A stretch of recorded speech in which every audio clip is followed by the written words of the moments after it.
Goeiedag geliefdes, ek groet u in die naam van ons Here Jesus Christus. Ons is besig met Psalm 119. Ons staan vandag stil daar by die 79ste vers. Maar ek gaan vir u lees vanaf die 46ste vers en dan gaan ek net as inleiding met u hanteer wat in hierdie dae ook baie besonderlik tot my eie hart gespreek het. Ek lees vir u van vers 76 af. Laat tog u goedertierenheid wees om my te troos. Laat u barmhartigheid oor my kom, dat ek kan lewe. Laat die vermeteles beskaam staan. En dan vers 679, laat die wat u vrees, na my terugkeer, en die wat u getuienisse ken. Nog liefdes, ek wil vanmôre met u praat oor die psalmis wat deur geweldige pyn en smarte gaan. En wat sekere pyn belewe. En dan kom hy na die Here toe en hy roep na God om vir hom te kom help.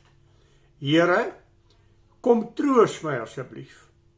Here, skenk asseblief aan my u barmhartigheid en ook u goedertierenheid. En Here, verwyder van my die vermeteles. Hy het ongelooflike behoefte aan troos.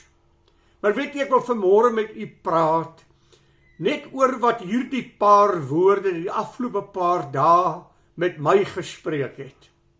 En dan wil ek dit graag van toepassing maak op seker die mens aan wie die meeste vermetelheid ooit betoon is. En wat die meeste smarte van 'n mens ooit moes deurgaan. As ek praat oor vermetelhandel, dan wil ek graag vanmôre met u gaan na die persoon van ons Here Jesus Christus. En wil ek hierdie terme, wat ek so pas vir u genoem het, ook in sy lewe net van toepassing bring. Wie was die Here Jesus Christus? En wie is hy? Johannes 1 sê, in die begin was die woord, en die woord was by God, en die woord was God. Alle dinge het deur hom ontstaan, en sonder hom het daar niks ontstaan wat ontstaan het nie. Maar die woord het vlees geword, en het onder ons kom woon, en ons het sy heerlikheid aanskou, die heerlikheid van die eniggeborene van die Vader, vol van genade en waarheid. Dit is wie hy is. Wie is ek en u? Die Bybel is ook baie eksplisiet daaroor. As Psalm 51 Dawid bely, in sonde is ek ontvang en gebore. In ongeregtigheid het my moeder my in die wêreld gebring. Ja, deur die sonde van die een mens Adam, het ons almal sondaars geword. En het die dood tot ons almal deurgedring, omdat ons almal gesondig het. Ons het almal gesondig, en dit ontbreek ons aan die heerlikheid van God. Paulus stel dit dan so mooi in 1 Timoteus 1 vers 15. Dis 'n betroubare woord, en werd om ten volle aangeneem te word. Dat Christus Jezus in die wêreld ingekom het, om sondaars te kom verlos. Geliefdes, en hierdie Jezus, hoe is hy deur die mens ontvang, en hoe is hy deur die mens behandel? Ag, deur sy lewe het hy net wonderwerke gedoen, en het hy guns van God na die mens gebring. Daarom is die evangelie die goeie nuus. God het sy seun gestuur om aan ons sy genade te kom betoon. Maar wat het die mens met hom gemaak? Hulle het hom bespot, hulle het hom sleg gesê, hulle self in sy lewe vir hom gesê dat hy Beelzebul, die owerste van die duiwels is. Hy het die kerk weerstaan. Die Fariseërs het op elke manier probeer om die lewe te bring. En dan kom hy uiteindelik by daardie plek waar hy gevange neem. Ag, hy was daar in die tuin van Eden, en daarop het hy gebid en gesê, Here, as dit moontlik is, Vader, laat hierdie beker by my verbygaan, en dan het hy letterlik bloed gesweet. Dan gaan hy terug na sy disippeltjies toe en sê, waak en bid saam met my, ek is benoud tot die dood toe. Dan gaan bid hy maar weer. Vader, as dit moontlik is, laat hierdie beker by my verbygaan. Nogtans nie my wil nie, maar laat u wil geskied. Nadat hy die derde maal gebid het, sê hy, kom ons staan op. Hy wat my verroon is naby. Hulle wat my gevangen gaan neem is hier. En hy loop met sy disippeltjies uit, en op daardie stadium kom Judas en die aanklaers aanbeweeg, en hy vra vir hulle, wie soek julle? Soek julle vir my? Judas, een van die disippels het gesê, die een wat ek met 'n soen groet, dit is hy wat jy moet doodmaak. Dis hulle hom wat julle moet gevange neem. En toe Jesus soen, kyk Jesus hom in die oë en sê vir hom, vriend, dis die mees intiemste woord wat 'n mens teenoor 'n mens kan besig. My vriend, verloon jy die seun van God, verraai jy die seun van God met 'n kus. En die oomblik toe hy gevange neem, daardie ou disippeltjies van hom, onthou iets toe hy vir hulle gesê het, hulle gaan my oorlewer, hulle gaan my kruisig, hulle gaan my doodmaak. Onthou jy vir Petrus wat gesê het, Here, al sal almal u verlaat, ek sal u nooit verlaat nie, en so het al die disippeltjies gesê. Maar toe die uur van benoudheid aankom, het hy alleen gestaan, almal het weggevlug. Want in die Ou Testament is daar mos geskrywe, alleen het ek die pers getrap, daar was niemand wat my gehelp het nie. Almal het my verlaat. Dis soos Paulus, dis soos die psalmis voel. Here, ek is uitgestoot, ek is verlate. Johannes volg hom tot binne in die binnenhof om te kyk wat met hom gebeur. Petrus volg van ver af. Dan gaan staan hy en hy maak homself by 'n vuurtjie warm. En 3 keer openlik verraai hy die Here Jesus, verloon hy hom om te sê, ek sweer, ek ken hierdie man nie. Dan vat hulle hierdie Here Jesus, hierdie seun van God, en wat maak hulle met hom? Hulle spot met hom. Hulle spieg hom in die gesig. Hulle slaan hom met die vuis in die gesig. Hulle plaas 'n doringkroon op sy kop en slaan dan met die stok bo op die doringkroon. Ag, ek wonder of ek vir u net 'n paar terme kan lees. Net 'n paar terme uit Jesaja 53. Jesaja 53 was die profesie wat hy aan Jesaja gegee het, wat met hom sal gebeur. Luister net na die terme. Hy was verag en deur die mense verlaat. 'n Man van smarte en bekend met krankheid, ekskuus geliefde. Hy was soos een vir wie 'n mens sy gelaat verberg. Hy was verag en ons het hom nie geag nie. Hy was geplaag, deur God geslaan en verdruk. Maar hy is terwille van ons deur sondes deurboor. Terwille van ons ongeregtigheid is hy verbrysel. Die straf wat vir ons die vrede aanbring was op hom. En deur sy wonde het daar vir ons genesing gekom. Hy was mishandel. Hy was afgesny uit die lewe. Hulle het hom sy graf gegee by die ryke. Hy was onder die plaag van God. En hierdie teks sal ek, dus kan die graf, of dus kan die hemel nooit verstaan nie. Maar dit het die Here behaag om hom te verbrysel. Hy het hom krank gemaak. Wat het hulle met Jesus gemaak? Wie is hy? Hy is God. Het hy op 'n stadium dit gesê, kan ek nie my Vader bid en hy sal 12 legioene engele stuur as ek net my stem verhef nie.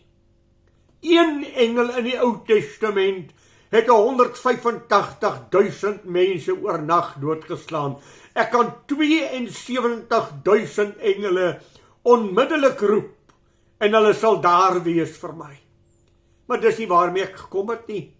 Dis nie waartoe ek na hierdie aarde gekom het nie, maar ek wil die woord net vestig om te sê, met wie handel hulle? Vermetel, tree hulle teenoor die seun van God op, en hy's alleen. Daar is niemand wat by hom staan nie. Ja, geliefde, kan ek vir u sê, wat sê die Bybel? Self toe die Here Jesus Christus aan die kruis hang, is daar die woorde wat hy uitspreek, wat deur my siel sny. My God, waarom het u my verlaat? Weet u hoekom? Omdat hy in my plek staan. Omdat my sonde om na die kruis toe gedryf het. Omdat hy vir my sonde voorsoening maak. En dan sê Galasiërs 3 vers 13, hy is 'n vloek gemaak. Want vervloek is elkeen wat aan 'n kruishout hang. Daarom sê 2 Korintiërs 5 vers 20, hy is sonde gemaak, dat ek en u kan word geregtigheid van God uit hom gebore. Hy het gekom, God wat mens word, wat in hierdie wêreld intree tot die voordeel van sondaars, en sondaars vat hom en hulle handel met hierdie seun van God vermetel, so asof hy 'n uitvaagsel is, spot met hom, terwyl hy alle mag het, alle heerlikheid het. Maar dis nie waarvoor ek gekom het nie. Ek het nie gekom om gedien te word nie. Ek het gekom om te dien en my lewe af te lê vir sondaars, vir u en vir my. Verstaan u dan, as die psalme sê, Here, ek is alleen. Here, sal u asseblief, hoor wat sê hy, sal u asseblief die wat u vrees na my toe laat terugkom. Hulle is van my weg. Ek weet nie waaroor hy skrywe nie. Al wat ek kan vermoed is onder Saul. Hy was onder Saul se manskap, hy die vroue hom toegesing. Saul het sy duisende verslaan, maar Dawid sy 10.000. En tog op 'n stadium het Saul die hele volk opgekommandeer om Dawid dood te maak. Soek hom en wis hom uit. Here, sal u nie net weer mense stuur en mense opwek wat u vrees en hulle terugstuur na my toe nie. Onder Absalom, hy is van sy troon af gedwing. Absalom het 'n opstand teen hom opgewek. En hy moet rondhardloop, want Absalom soek ook sy lewe. Here, laat die wat vrees net na my toe terugkom. En wanneer hy daardie woorde gebruik, die wat u vrees, dan beteken dit die wat ontzag vir u het. Die wat 'n hart vir God en sy saak het. As ek dink aan Dawid onder Saul, dan was daar maar een persoon wat by Dawid gestaan het, Jonathan, wat sy kroon afgee, wat die troon van sy vader afgee, en aan Dawid 'n gelofte doen, ek sal by jou staan deur dik en dun. Here, stuur asseblief die wat u vrees. Stuur hulle asseblief terug na my toe, dat hulle my weer sal erken as hulle koning, en dat ek weer onder hulle kan wandel, en my lewe nie deur hulle bedreig sal word nie. Geliefde, kan ek jou herinner, selfs in hierdie dag waarin ek en u lewe, is daar baie hedendaagse mense wat swaar kry. Ek dink Job was in so 'n situasie. Sy vrou sê vir hom, Job, vloek God en sterwe. Sy vriende het almal van hom weggevlug. Die rykste man ooit op aarde. God het oornag al sy kinders weggeneem. Sy totale rykdom uitgewis, en hy sit op 'n ashoop en hy krap homself met 'n potskerf om die swere op sy lyf verligting te gee. Here, is daar niemand wat in my belang stel nie? Is daar niemand wat na my kan omkyk nie? Is daar niemand wat my sorges saam met my sal dra nie? In die tyd wat ek en u vandag leef, is daar vele Job gevalle. Mense wat swaar kry. Mense wat probleme het. Mense wat alleen is en niemand het om hulle te help nie. Die lewe het hulle swaar behandel en hulle het baie seer gekry. En is in 'n tyd soos hierdie wat ek en jy God se stem moet hoor. Here, wek mense op wat U vrees en stuur hulle na my toe. Weet jy geliefdes, daar is mense tussen ons, hulle praat nie. Ek het dink aan 'n verhaal in 'n geleentheid wat ek gehad het in die bediening. Ek het eendag vir 'n oom en 'n tannie gaan kuier, arme mense. En toe ek by die huis inkom, is ek gewoonlik baie vriendelik ontvang, en hulle loof en dank die Here vir sy goedheid, en die Here lê op my hart om net vir hulle te vra, oom en tannie, sê net vir my, hoe lyk die kos in die huis? Tannie het 'n traan in die oë gekyk, die yskas oopgemaak en daar was 'n halwe brood en 'n punt melk in die yskas. Dit is wat ons oor het in die huis, maar God is goed vir ons. Ek het onmiddellik in my motor geklim en vir hulle gaan kruideniers koop. So is daar mense wat swaar kry en ons weet nie van hulle nie. Ja, geliefdes, dan soek God 'n man met 'n hart en 'n man met 'n hand. 'n Man wat 'n hart het om uit te reik na mense wat swaar kry. 'n Man wat sy hand in sy sak sal steek en sal om hom kyk na mense in krisisse. Ek kan vir u vele gevalle noem, waar ek en u net moet luister na die stem van die Here wat met ons praat. Here, hoekom het u vandag Sari op my hart gelê? Hoekom het u vandag Jan se naam vir my in my gemoed gebring? Wat wil u hê moet ek doen met die naam wat u vandag in my hart vir my bære? En ek kan nie van hierdie naam as dit ware ontslaa raak nie. Die naam is op my gedruk. Dan is dit 'n onus wat op jou en my rus.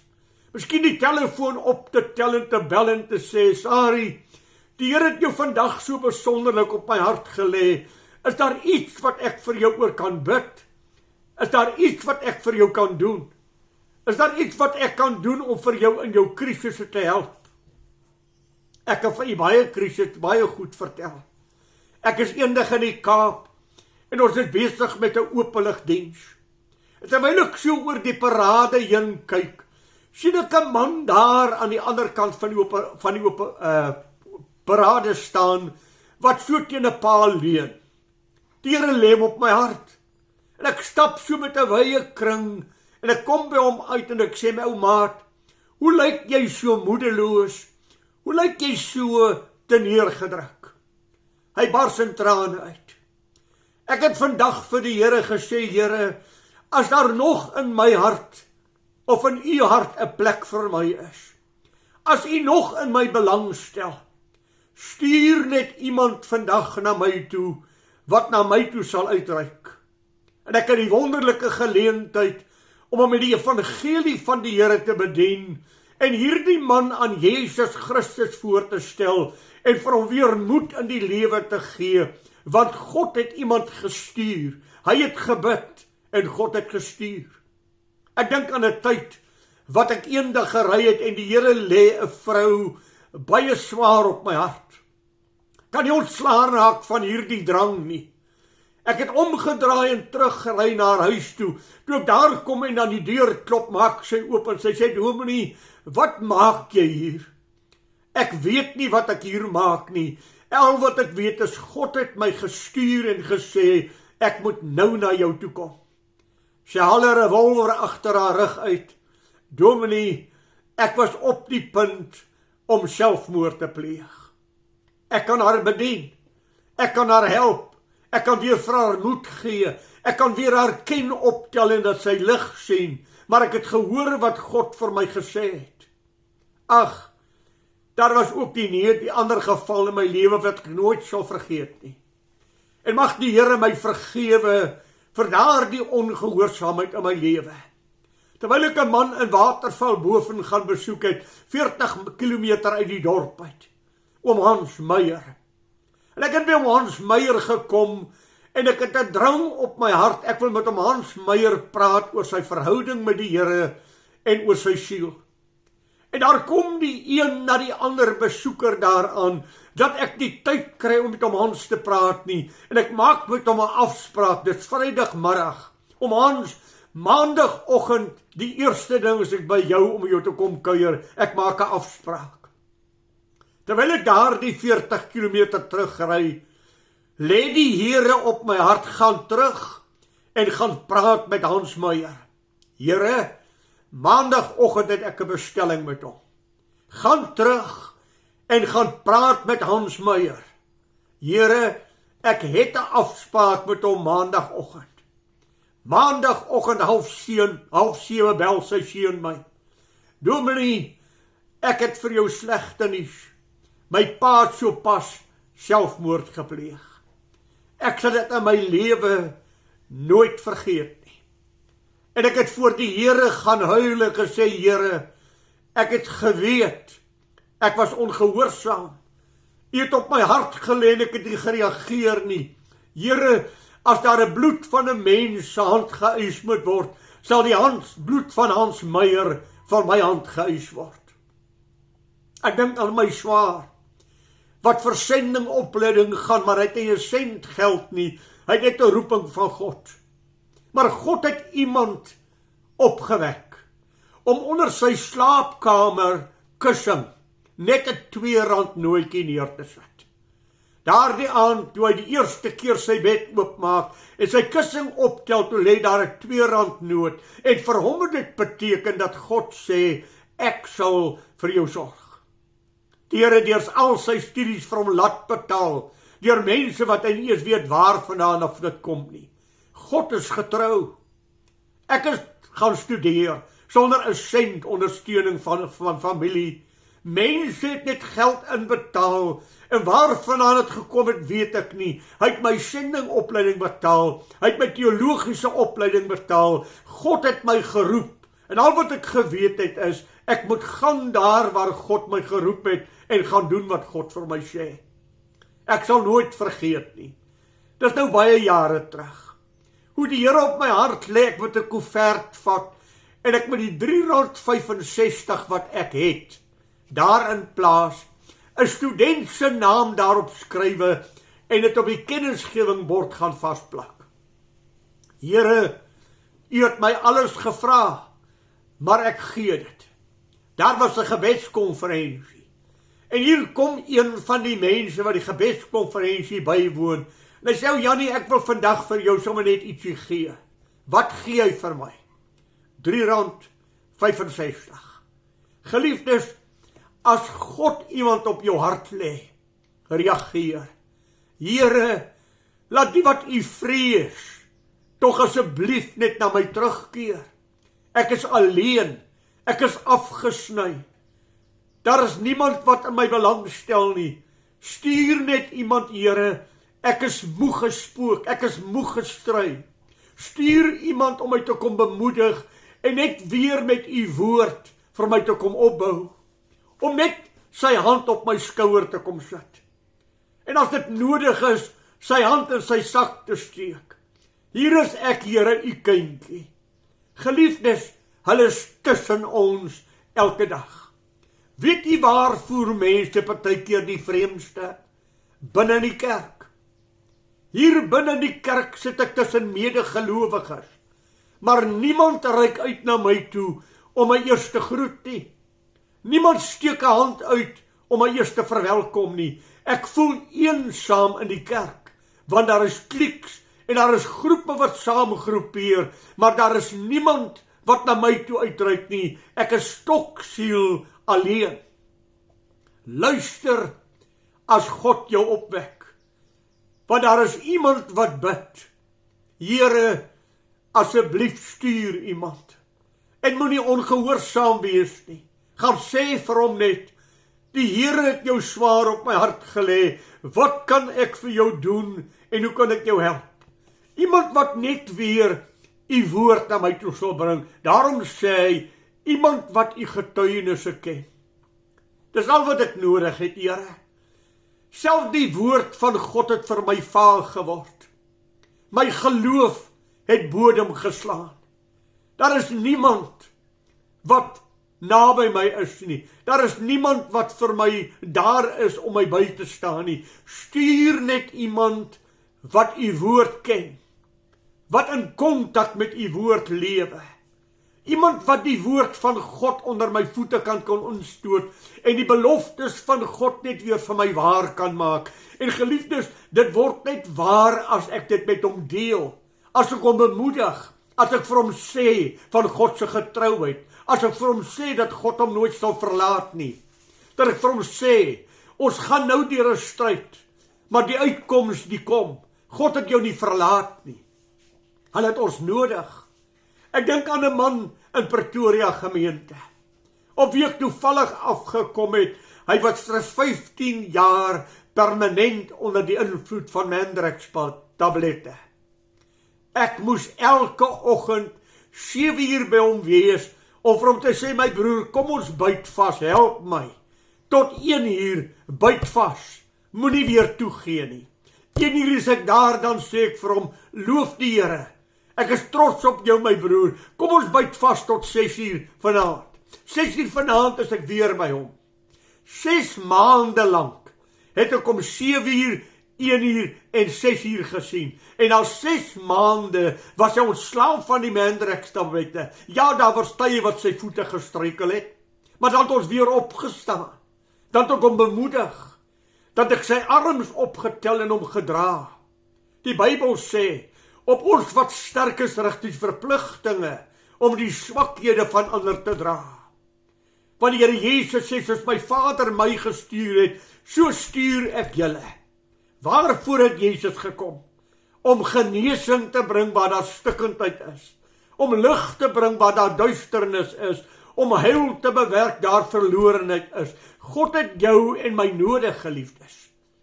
1 Johannes 3 vers 17 is so geweldige woord vir my. Hy wat alles in die lewe het, en sy broer sien swaar kry, en sy hart vir hom sluit, hoe bly die liefde van God in hom? Here, stuur net iemand na my toe, die wat u vrees. Stuur hulle net weer om my te kom vertroos. Stuur hulle om u barmhartigheid na my toe te bring. Stuur hulle om u goedertierenheid aan my te kom betoon. Here, help my daar waar ek vertrap word deur vermeteles. Dit was Dawid se ervaring. Ek het vir u gesê, dis die ervaring van die Here Jesus gewees. En ek sê weer vir u, daar is baie mense in ons tyd, van wie dieselfde is. En ag my broeder, as jy dan 'n kind van die Here is, kan ek vir jou 'n vraag vra en jou dan antwoord. In Johannes 21 vra die Here 3 maal vir Petrus die vraag, Simon, seun van Jona, het jy my waarlik lief, meer as almal hier? En dan is dit interessant, hy gebruik die Griekse woord agape, bo alles God lief. Petrus antwoord, Here, u weet dat ek u lief het, maar hy gebruik die veel woord filio, broederlik lief. Dan vra die Here om 'n tweede maal, Simon, seun van Jona, het jy my waarlik agape lief? Dan antwoord hy, Here, u weet dat ek u filio lief het. En dan glimlag die Here Jesus as dit ware om te sê, Simon, seun van Jona, het jy my filio lief? Het jy my werklik broederlik lief? Simon het sy hoof laat sak en in trane uitgebars, want 3 maal het hy gesweer, ek ken hom nie. 3 maal was hy nie daar vir sy meester nie. Simon, as jy my lief het, sê hy, pas my kudde op. As jy my lief het, kyk na my lammertjies. As jy my lief het, versorg my skapies. Ek wil vir jou vra, geliefde, het jy God lief met jou hele hart? Doen dan sy werk. Hy het jou gestuur en hy het my gestuur. Hy het jou hand nodig. Hy het jou stem nodig. Hy het jou oor nodig om te hoor. Hy het jou nodig om ander stikkende mense te gaan genees en vir hulle heil te bring. En as jy deur hierdie krisis gaan, my broeder, terwyl jy na my luister en jy's alleen en jy's verslae, en jy weet nie waarvan die hulp sal kom nie, mag ek vir jou Lukas 18 vers 1 gee. Hy het hierdie gelykenis vir hulle vertel met die oog daarop, dat 'n mens nie moet moedeloos word nie, maar moet bid. Hou aan bid, moenie ophou nie. Maar Habakuk 2 vers 3 sê, dat ons nie moet ophou bid nie. Hou aan, want die uitkoms sal al te seker kom. Al klink dit nou vir jou asof dit traag is en daar gebeur niks, want jy vra waar is die Here? As dit mag vertoef, sê hy, wag daarop, dit sal al te seker kom. God hoor jou gebede. God is net besig met sy eie plan om ander dinge moontlik eers in plek te kry en dan vir jou aan te raak in sy grootheid. Moet net nie moedeloos wees en opgee nie, want die Satan, die aanklaer vir hy broeders, is daar om vir jou te sê, God stel nie belang nie. Om daar vir jou te sê dat God stel nie belang in jou krisis nie. Onthou broeder, hy is 'n leienaar. En as hy die leuntaal praat, dan praat hy sy eie taal.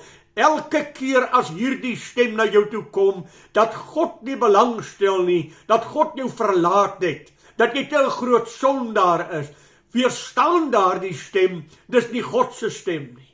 God se stem is uitkoms, God se stem is nie ellende nie.